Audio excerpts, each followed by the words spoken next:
Exercise 13.3, question 4. A well of diameter 3 meter is dug 14 meter deep. The earth taken out of it has been spread evenly all around it in the shape of a circular ring of width 4 meter to form an embankment. Find the height of the embankment.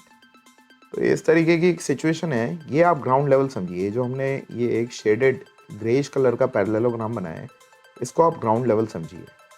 अब हो क्या रहा है कि यहाँ पे ground में हमने इस वेल को डिग किया, ठीक है, और इस वेल की डेप्थ हमें दे रखी है 14 मीटर।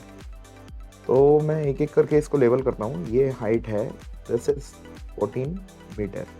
अब well is in the form of a cylinder. ये एक सिलेंडर आपने डिग किया है।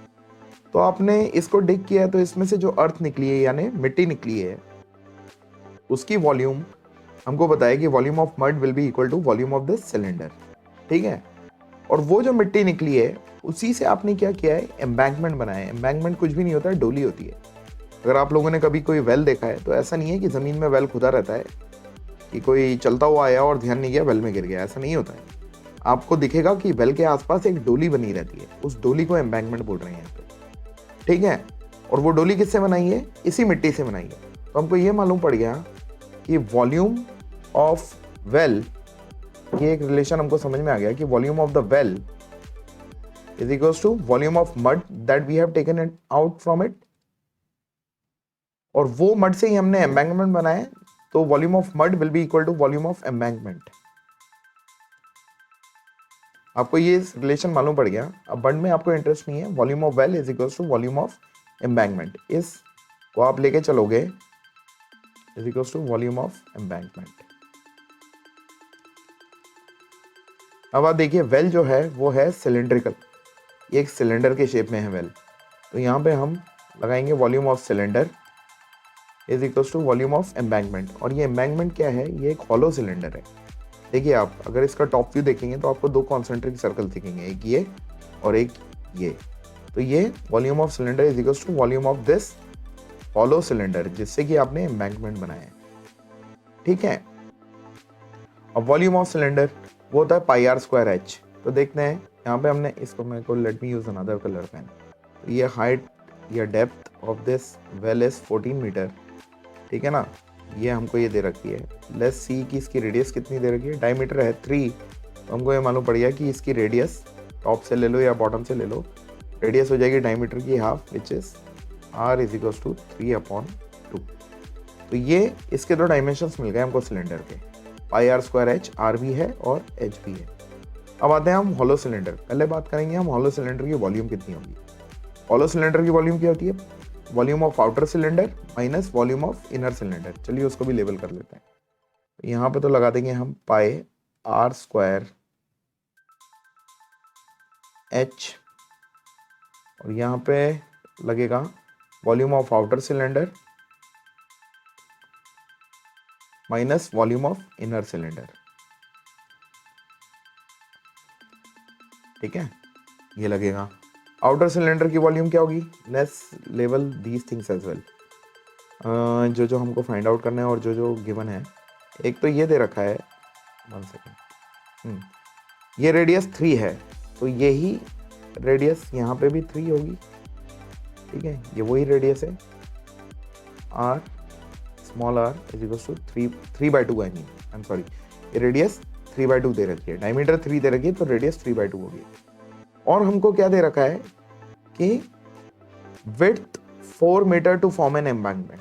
ये जो एम्बैंकमेंट है इसकी डोली की विड्थ जो है वो है 4 मीटर, यानी यहाँ से लेके यहाँ तक ये है 4 मीटर, ठीक है। दिस इज 4 मीटर ये विड्थ।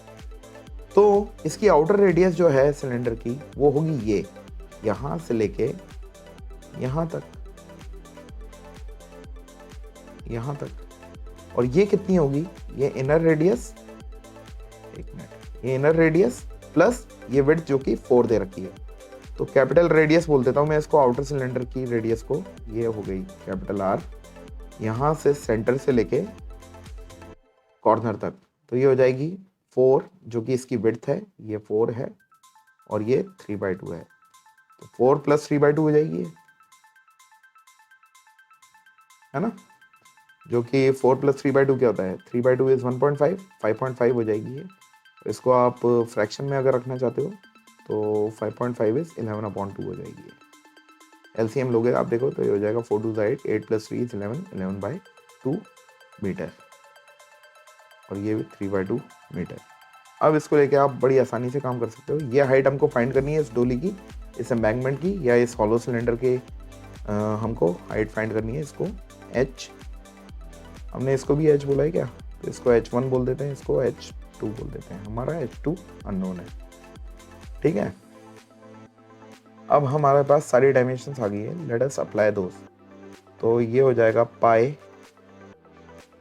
अभी इसको r² h1 ही चलने देते हैं, और आउटर सिलेंडर हो जाएगा पाई, आउटर सिलेंडर की रेडियस कैपिटल R, तो ये हो जाएगी r², और हाइट ये h2, ये लेवल करिए हमने, r² h2 minus pi, inner cylinder की रेडियस स्मॉल r ही है विच इज 3/2, और हाइट सेम है h2, जो कॉमन है उसको कॉमन ले लीजिए, पाई कट जाएंगे वैसे, ठीक है। अब वैल्यूज डालते हैं हम। पाई स्मॉल r इज 3/2, ये हो गया 3/2 का square, h1 is 14 × 14 is equals to, इन दोनों में पाई कॉमन है और h2 कॉमन है, तो पाई h2, तो अंदर बचेगा capital R² minus small r², ये पाई इधर आएगा तो अपॉन में आएगा, ये पाई और ये पाई कैंसिल हो जाएंगे, 1 1 आ जाएगा, तो ये हो जाएगा 3/2 का स्क्वायर, 3 का स्क्वायर इज 9, 2 का square is 4 × 14 is equals to h2, ये हमारी अननोन है, कैपिटल R ये हमने निकाली 11/2, फ्रैक्शन ही चला देते हैं, 11/2 का square minus small r² which is 3/2, 3/2 का स्क्वायर, ठीक है। जो रिड्यूस हो रहा है उसे रिड्यूस कर लो, 2 2 ज़ा 4, 2 7 ज़ा 14, ठीक है। नेक्स्ट पेज पे ले लेता हूँ, let me try to copy it down, 1 second.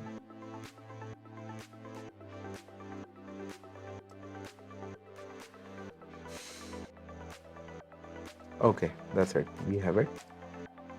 तो ये हो जाएगा 9 × 7 कर लेते हैं multiply, 63/2 is equals to h2 times 11 का स्क्वायर इज 121, 2 का स्क्वायर इज 4, 3 का स्क्वायर इज 9, 2 का स्क्वायर इज 4, तो हो जाएगा 63/2 is equals to h2, LCM 4 ही रहेगा, दोनों के नीचे 4 है, तो 121 माइनस 9, तो हो जाएगा 63/2 इज इक्वल्स टू h2, 121 में से 9 गया तो 112/4, रिड्यूस कर लेते हैं, 2 2 ज़ा 4, 2 5 ज़ा 10, बचा 1, 1 2, 2 6 ज़ा 12, 2 1 ज़ा 2, 2 2 ज़ा 4, 1 6, 2 8 ज़ा 16, तो ये आ गया हमारा 63/2 is equals to h2 × 28। h2 की वैल्यू फाइंड करनी है, इसको नीचे भेजते हैं, तो ये आई विल गेट 63/2 × 28, 7 से जा रहे हैं, 2 से भी कर सकते, आई मीन 3 से भी कर सकते हो आप, नहीं 3 से नहीं जा रहा, 7 से जा रहा है, 7 4 ज़ा 28, 7 9 ज़ा 63, और ये आ गया h2, तो ये आ गया 9/8, 9/2 × 4 इज 8, 8 1 ज़ा 8,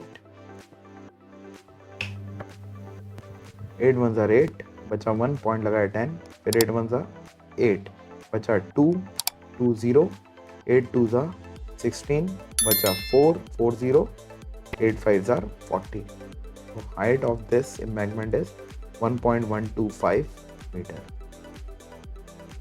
I hope it is clear to everyone. Bye now.